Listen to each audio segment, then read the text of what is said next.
Vamos a seguir nosotros con nuestros estudios del libro de Gálatas. Preparen sus Biblias, como siempre les digo. Y vamos a ubicarnos en el libro de Gálatas, capítulo 5. Recuerden que ya vamos en el capítulo 5 del libro de Gálatas. Y vamos a leer desde el verso 1 al verso 15. Y recuerden, ahí hay un subtítulo, si ustedes tienen la Biblia, ¿no es cierto?, de la Reina Valera de 1960, dice, estad firmes en la libertad.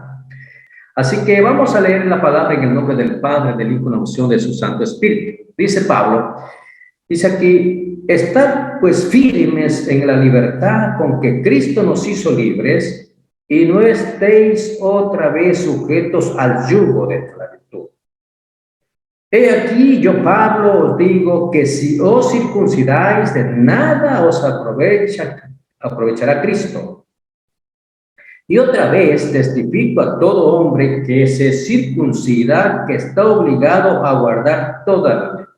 Bueno, para aquellos que de pronto no entienden sobre esta parte de la circuncisión, bueno, era una señal en la carne, ustedes saben, y que fue dada, ¿no es cierto?, en el tiempo de la ley, lo practicó, ¿no? Y eso fue un pacto que Dios hizo con Abraham, ¿no? Era una señal del pacto, ¿no? En la ley. Entonces, pero aquí el apóstol les dice, ¿no?, que dice aquí, otra vez testifico a todo hombre que se circuncida, que está obligado a guardar toda la ley. Miren ustedes, de Cristo os desligasteis los que por la ley os justificáis, de la gracia habéis caído. Miren este verso un poco fuerte, ¿no? Pues nosotros por el Espíritu aguardamos por fe la esperanza de la justicia, porque en Cristo Jesús ni la circuncisión vale algo, ni la incircuncisión. O sea, dice no vale eso, pero aquí hay una coma y dice aquí, sino por la fe que obra por el amor. La fe que obra por el amor. Vamos a seguir. Verso 7. Vosotros corríais bien. ¿Quién os estorbó para no obedecer a la verdad? Esta persuasión no procede de aquel que os llama. Un poco de levadura leuda toda la masa. Miren aquí, dice aquí, ustedes iban bien, estaban caminando con Cristo, estaban aprendiendo del Señor, pero ¿quién estorbó? ¿Quién los sedujo para volver a los viejos rudimentos? ¿No? ¿Quién los estorbó? Eso puede pasar. En el verso dice 10, yo confío respecto de vosotros en el Señor, que no pensaréis de otro modo, mas el que os perturba llevará la sentencia, quien quiera que sea. Verso 11, y yo, hermanos, si aún predico la circuncisión, ¿por qué padezco persecución todavía? En tal caso, se ha quitado el tropiezo de la cruz. Ojalá se mutilasen los que os perturban. Miren, se mutilasen, ojalá se muriesen, en otras palabras, miren ustedes, ¿no? O se matasen. Así puede, dice ese verso, dice el verso 13. Porque vosotros, hermanos, a libertad fuisteis llamados solamente, aquí mucha atención en este verso, solamente que no uséis la libertad como ocasión para la carne, sino servíos por amor los unos a los otros. El verso 14, porque toda la ley en esta sola palabra se cumple, amarás a tu prójimo como a ti mismo. Pero si os mordéis y os coméis unos a otros, mirad que también no os consumáis unos a otros. Entonces miren ustedes, en esta noche vamos a analizar estos 15 versículos. Entonces miren ustedes, hemos estado haciendo un estudio de Gálatas y recuerden que cuando el apóstol Pablo comienza a escribir la carta, como cualquier carta, lo primero que hace es la salutación, ¿no es cierto? Hace la salutación a los hermanos de Galacia ¿no? Ya, una tierra de gentiles, no eran israelitas, eran gentiles, y los saluda, les dice que no existe otro evangelio, que existe un solo evangelio, ¿sí? Y por lo tanto que si alguien predicase otro evangelio, sea anatema. También les dice eso, ¿no? También Pablo nos recuerda sobre su vida pasada y nos hace ver algunas situaciones de lo que él era. Él era un fariseo, recuerden ustedes, un conocedor de la ley, un hombre muy instruido, el apóstol Pablo, un hombre muy instruido, ¿no? Miren que ustedes que él tenía la capacidad de pedir cartas, ¿no es cierto?, a las autoridades para ir a apresar y a matar a los creyentes, a los cristianos, antes de que se convierta al Señor, ¿sí? Antes de que se convierta, recuerden que el apóstol Pablo se llamaba Saulo, Saulo de Tarso, ¿sí? Entonces miren ustedes que él tuvo un encuentro con el Señor, ¿no? Pero él dice, como ser en el verso 14 del capítulo 1, él dice, y en el judaísmo aventajaba a muchos de mis contemporáneos en mi nación, siendo mucho más celoso de las tradiciones de mis padres. Miren, aquí hay algo muy importante, ¿no? A veces cuando no tenemos ese encuentro con Jesús, un verdadero encuentro con Jesucristo, ¿no? Nosotros éramos celosos de las tradiciones de nuestros padres. Es que yo soy de esta religión y a mí, mi papito, mi mamita, mis abuelitos han sido siempre de esa religión. Por lo tanto, yo nunca voy a compartir otra verdad, sino la que siempre me enseñaron. ¿Ya? Y eran doctrinas humanas, por supuesto que sí. Pero igualmente estábamos engañados, ¿sí? No conocíamos la verdad. Pero cuando Cristo viene a nuestra vida, ese enfoque cambia. Igual como pasó con el apóstol Pablo, ¿no? Dice, yo era muy celoso de las tradiciones de mis padres. Pero cuando agradó a Dios, no a nosotros, mire que esta es una obra total y 100% de Dios. No es de nosotros. No es de nosotros, es de Dios. Que nos dé esa gracia, Él nos dé la gracia, la misericordia de llamarnos. Es un privilegio. Y todos los que estamos en esta noche, aquí compartiendo las enseñanzas, quiero decirles, somos seres privilegiados. ¿Por qué? Porque tenemos un Padre todopoderoso, ¿sí? Un Padre todopoderoso. Mira aquí dice el apóstol Pablo, ¿no? Pero cuando agradó a Dios, que me apartó del vientre de mi madre y me llamó por su gracia. Miren ustedes, revelar a su Hijo en mí. Cada uno de nosotros necesitamos que Dios nos revele a Jesús en nuestro corazón, que nos persuada de esa verdad, ¿sí? Y cuando nos persuade de esa verdad, seremos libres, libres, ya no haremos caso a tantas cosas que por ahí nos pueden estar diciendo, ¿sí? Y somos firmes para no apartarnos de la fe. Entonces dice aquí, me llamó por su gracia, revelar a su Hijo en mí, para que yo le predicase entre los gentiles. Miren ustedes, no consulté enseguida con carne y sangre, o sea, no consulté a los discípulos que seguían a Jesús, sino que tenía una revelación directa de Dios por medio de su Espíritu Santo. Entonces, estamos haciendo recordando algo de los pasajes anteriores, ¿no? Entonces, él defendió el Evangelio, habló sobre su vida pasada, ¿no es cierto? Y cómo tuvo ese encuentro con el Señor. Y también nos habló algo doctrinal, ¿no? La justificación por la fe.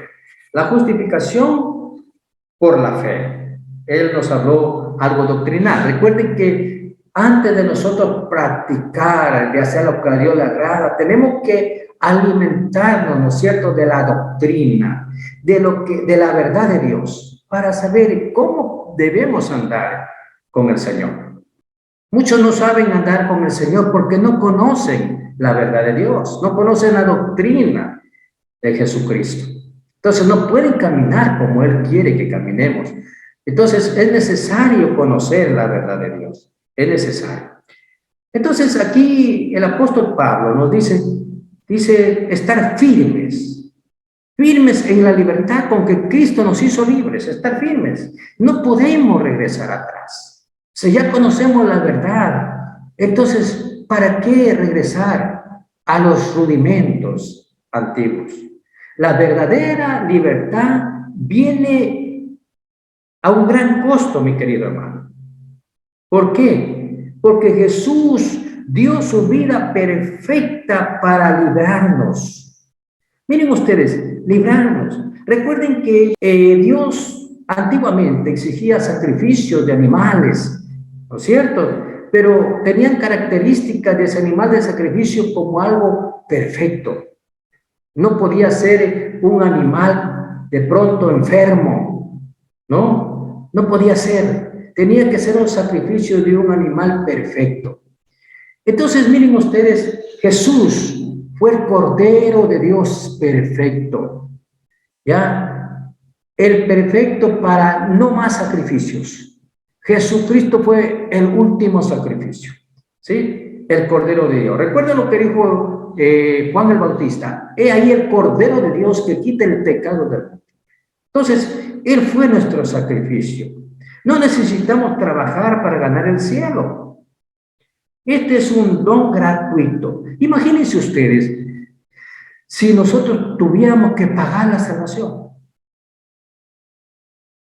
Imagínense ustedes si nosotros tuviéramos que pagar vivir eternamente. Es algo gratuito porque el Señor sabe que es imposible que el ser humano pague la salvación, pague la vida eterna. ¿Cuánto darían en este mundo que alguien esté agonizando por decirle a un médico o a alguien que tuviera el poder de decirle, déjame vivir un año más, yo te pago tanto? Imagínense ustedes. Pero Dios nos da gratuitamente. Somos libres del pecado y de sus consecuencias. Si Cristo murió por esta libertad, la pregunta sería, ¿no es digna nuestra contienda por ella? Dice la palabra de Dios, cuidar la salvación con temor y temblor. Hay que cuidarla. Pablo le recomienda a los Gálatas estar firmes y no caer en el legalismo, en la ley. Miren ustedes que tiene una analogía pensando en la ley ordinaria de este tiempo. Si en este tiempo alguien comete un delito, el juez, por más que le diga, el criminal, por más que le diga, me arrepiento, señor juez, de toda la maldad, aunque llore, aunque quiera hacer un sacrificio, aunque quiera devolver lo que quiera devolver, el juez tiene que aplicar la ley. El juez está para aplicar la ley. Entonces no puede perdonarlo. Quizás existan otros mecanismos para que pueda reducirse la pena, como lo existe, ¿no? La buena conducta y otras cosas más, ¿ya? El no tener antecedentes penales, pero la ley no le perdona, pero la gracia sí. ¿Por qué? Porque Dios es un Dios de misericordia. Y cuando Dios, que escudriña la mente y el corazón del ser humano, sabe lo que uno en realidad está verdaderamente arrepentido, entonces el Señor, Dios, le va a perdonar. Dice la palabra de Dios, el corazón contrito y humillado, Él no lo rechaza. Pero Él es Dios, Él conoce el corazón. El hombre no lo conoce. Engañoso es el corazón del hombre, ¿quién lo conocerá? Es imposible conocer el corazón del ser humano entre nosotros. Es imposible. Pero Dios sí lo conoce, porque Él escudriña lo más profundo de nuestro corazón. Entonces, alejarse de la sola salvación por Cristo, miren ustedes, sería volver a crucificarlo a Jesús, volverlo a crucificar a nuestro Dios.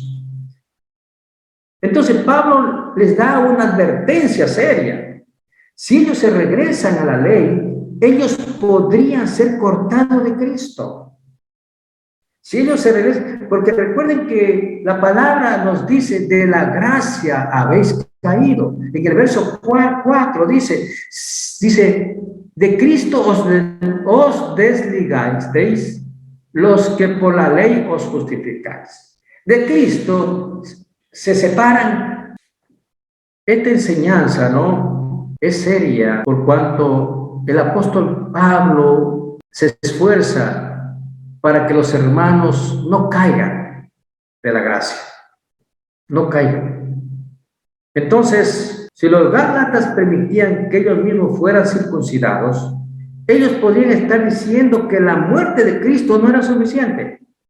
Esto podría estar anulando el don de la salvación con las obras. Sí, el don de la salvación con las obras. Recuerden algo. Muchos anulan el don de la salvación porque piensan que porque son buenos, porque hacen cosas, caridad, porque son buenos en sus hogares, porque son fieles a su esposa, ya son salvos. No. Dice la palabra de Dios, por gracia sois salvos, no por obra, para que nadie se gloríe.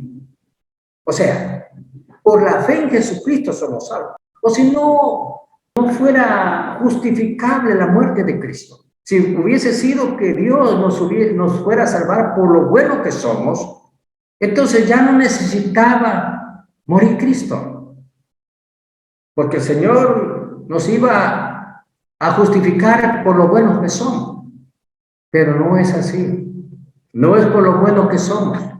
Es por fe, ¿no es cierto?, que podemos alcanzar el perdón y podemos alcanzar la salvación. La entrada al cielo demanda perfección. De modo que si los gálatas deciden ir con la ley, ellos necesariamente debían obedecer toda la ley. Si ellos fallan en algún punto, entonces están fallando a la ley. Y vamos a irnos a dos textos bíblicos que nos dicen esa gran verdad. Solo vamos a tomar dos, porque hay muchos textos bíblicos. Pero vamos a Deuteronomio 27:26.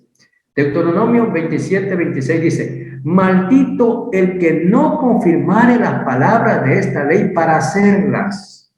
Miren lo dura que era la ley, ¿no es cierto? Porque estamos hablando de Deuteronomio, ¿ya? Miren ustedes, la segunda ley, era una ley, Deuteronomio es un libro que se hizo para recordarle a los más jóvenes de Israel sobre lo que Dios le había dado a Moisés, la ley, las palabras, porque ya se estaban olvidando. Entonces Deuteronomio se escribió nuevamente, hay muchas cosas de la ley escritas en Deuteronomio. Entonces miren ustedes, dice aquí, maldito, miren, es fuerte, fue fuerte, ¿no? Que el que no confirmare la palabra de esta ley para hacerlas y dirá todo el pueblo, amén, así sea. En otras palabras, lo que dice Dios, así sea. Miren ustedes, entonces ellos estaban obligados a cumplir toda la ley.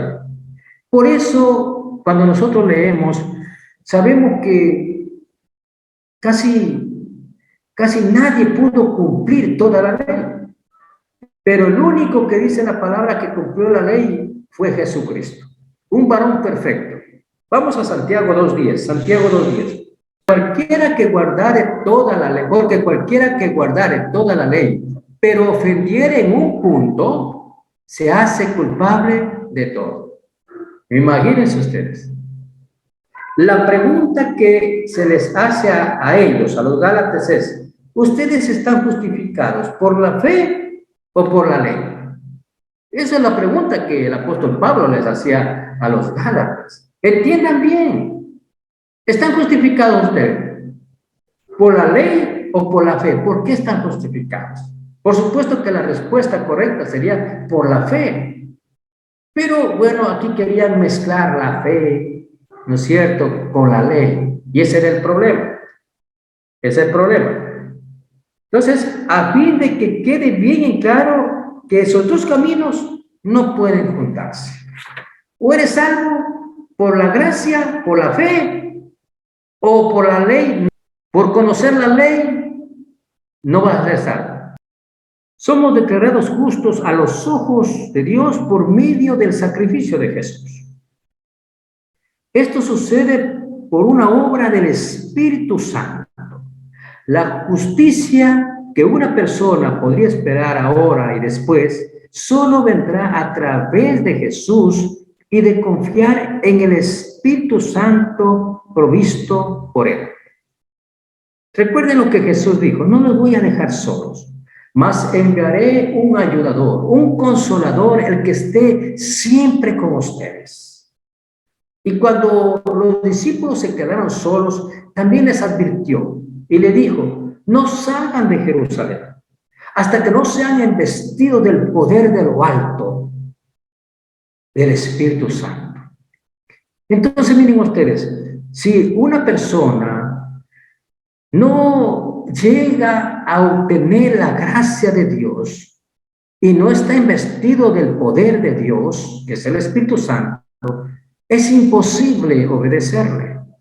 Es imposible. Si queremos hacerlo por nuestras propias fuerzas, es imposible. Entonces, miren ustedes, es necesario recibir el poder de Dios. ¿Y cómo? Cuando nos arrepentimos de corazón, cuando aceptamos la palabra de Dios, ¿no es cierto? Y cuando nosotros abrimos nuestro corazón al Señor y decimos: sí, Señor, yo creo en ti, deposito mi confianza en ti, me arrepiento de mis pecados, de todo lo que yo he hecho. Por lo tanto, Señor, quiero que tú el día de hoy me constituyas tu hijo. Y Dios, que escudriña el corazón, va a saber si lo está haciendo verdaderamente o todavía no está siendo totalmente sincero. Todo lo que viene de la salvación viene a través de Jesús. La fe puede producir obras por el amor. Lo que la ley no puede cubrir, el amor lo puede. La ley entera puede ser sumada en una ley. Y la Biblia así lo hace. Ama al Señor y ama a tu prójimo. Esa es toda la ley entera. Recuerden cuando Jesús le dijeron que resuma todos los mandamientos. ¿Sí? Entonces él lo resumió en dos. Amarás al Señor con toda tu mente, con todo tu corazón, con toda tu fuerza. ¿Sí? Y solo a Él adorarás. Un primer mandamiento. Y amar al prójimo como a sí mismo. Miren ustedes, si nosotros tenemos la capacidad de amar a Dios con todo nuestro corazón, ya no se nos va a hacer difícil amar a los demás. ¿Por qué? Porque el amor de Dios está en nosotros. No el amor nuestro, el amor de Dios está en nosotros. Ese amor de Dios en nosotros nos capacita para poder amar a los demás. Y vamos al verso 7. Miren ustedes el verso 7. Vosotros corríais bien, dice. ¿Quién os estorbó para no obedecer a la verdad? El verso 8. Esta persuasión no procede de aquel que os llamó. El verso 9. Un poco de levadura leuda toda la masa.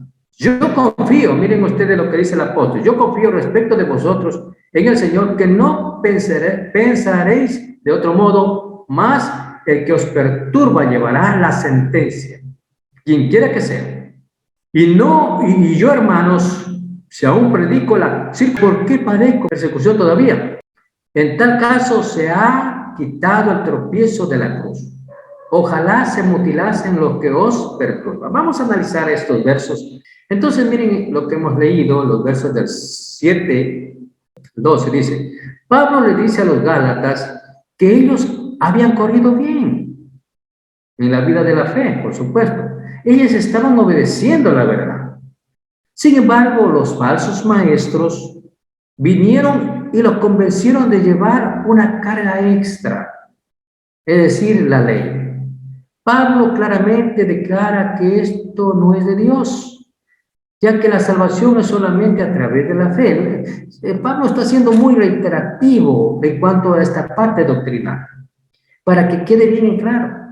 No son por los sacrificios, eso es lo que el apóstol Pablo les dice. No es por las obras, sino por la fe. Pablo relaciona esta contaminación con la levadura en el pan. Un poquito de levadura hace que toda la masa se infle. Ustedes que de pronto han hecho pan, ¿no es cierto? Ustedes le ponen levadura. ¿Para qué la levadura? Para que infle el pan, ¿no es cierto? ¿Ya? Para eso es, para que se haga más grande. Entonces, mire, un poco de levadura, un poco de doctrina falsa puede contaminar y contamina la verdad, y muchos son engañados. Aquellos que todavía no conocen la verdad de Dios son engañados. Y en vez de caminar en la verdad, se apartan de la verdad para escuchar la mentira. Entonces, miren ustedes, un poco de falsa enseñanza puede fácilmente esparcirse y causar un gran daño a una congregación. Algo que está fuera de la cruz es una ofensa al Evangelio. Pablo aparentemente fue acusado de enseñar la circuncisión. La pregunta es, pero si lo estaba haciendo, ¿por qué estaba siendo perseguido? La cruz marcó el fin del sistema de la ley. La circuncisión y la obediencia a la ley mosaica fueron innecesarios. Recuerden que la palabra dice que el fin de la ley es Cristo. Ahora no es que nosotros vamos a decir la ley no sirve. Sí, sí nos sirve. Sí nos enseña, claro que sí. Nos ayuda, claro que sí. Hay ejemplos en la ley de los israelitas por su desobediencia, cómo fueron castigados por Dios por su desobediencia, porque dice que era de dura cerviz. O sea, viendo todo lo que Dios hacía con ellos, de pronto ya eran librados de algún castigo, pero después se olvidaban y continuaban haciendo lo que a Dios no le agrada. Miren ustedes, y eso era lo que a Dios lo enojaba. Se iraba a Dios por un pueblo rebelde. Pablo incluso maldice a los falsos maestros y le dice, si van a hacer cosas semejantes a la circuncisión, ¿por qué no se van más adelante y se mutilan? Y se matan mejor, en otras palabras. En el verso 13 dice, 5:13 dice, porque vosotros, hermanos, a libertad fuisteis llamados, solamente que no uséis la libertad como ocasión para la carne, sino servíos por amor los unos a los otros. El verso 14, porque toda la ley y toda la ley en esta sola palabra se cumple. Miren ustedes, amarás a tu prójimo como a ti mismo. Pero si os mordéis y os coméis unos a otros, mirad que también no os consumáis unos a otros. Miren ustedes, aquí hay una advertencia fuerte, ¿no? Una advertencia fuerte. Dice que la libertad que tenemos no es para practicar el pecado. El apóstol Pablo dice de ninguna manera, o sea, porque yo estoy en libertad en Cristo, o sea, ahora ya puedo practicar el pecado. No, eso no es lo que quiere decir el apóstol. Estoy seguro de que muchos de los falsos maestros estaban diciendo, esta libertad le está dando a cualquiera licencia para pecar. De pronto ellos creían eso. Esto era algo falso. No somos libres para pecar. Somos libres para vivir como es la intención de Dios. Podemos actualmente cumplir los mandamientos de Dios por un acto, por amor, un amor desinteresado. Sí, cuando usted ama al Señor, usted es capaz de obedecerlo, porque está investido de un poder, que es el Espíritu Santo también. Dios nos ha capacitado para obedecerlo.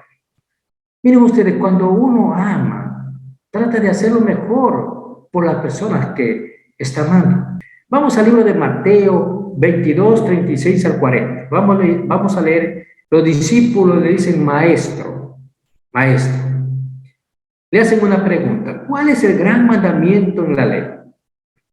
Jesús le dijo, amarás al Señor tu Dios con todo tu corazón y con toda tu alma y con toda tu mente. Sí, miren ustedes, el denominador común aquí es todo. Jesús quiere todo de nosotros. ¿sí? Dios quiere todo de nosotros, no un poquito, quiere todo. Y aquí dice el 38, el 38. Este es el primero y gran mandamiento. Y el segundo es semejante: amarás a tu prójimo como a ti mismo. De estos dos mandamientos depende toda la ley y los profetas. Ahora, vamos a una cita de Pablo, ¿no es cierto? En Deuteronomio 6:5, más que dice: y amarás a Jehová tu Dios de todo tu corazón y de toda tu alma y con todas tus fuerzas. Es decir, Jesús estaba confirmando lo que ya se dijo en el Antiguo Testamento.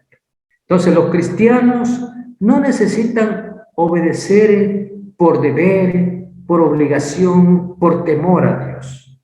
No, Dios no quiere eso. Dios no quiere eso, sino que le obedezcamos por amor. Tenemos la seguridad de que el obedecer nos va a traer bendición. Lo opuesto al amor podría ser lo que Pablo describe aquí como morderse y devorarse. No entren en luchas mortales el uno con el otro. La verdadera libertad nos da autocontrol. Sin amor solo hay egoísmo, orgullo y destrucción. Nuestra santidad viene cuando nuestros deseos acerca del amor se alineen con los deseos de Dios. Recuerden que la justificación de nosotros es por medio de la fe, pero la santificación es una obra del Espíritu Santo.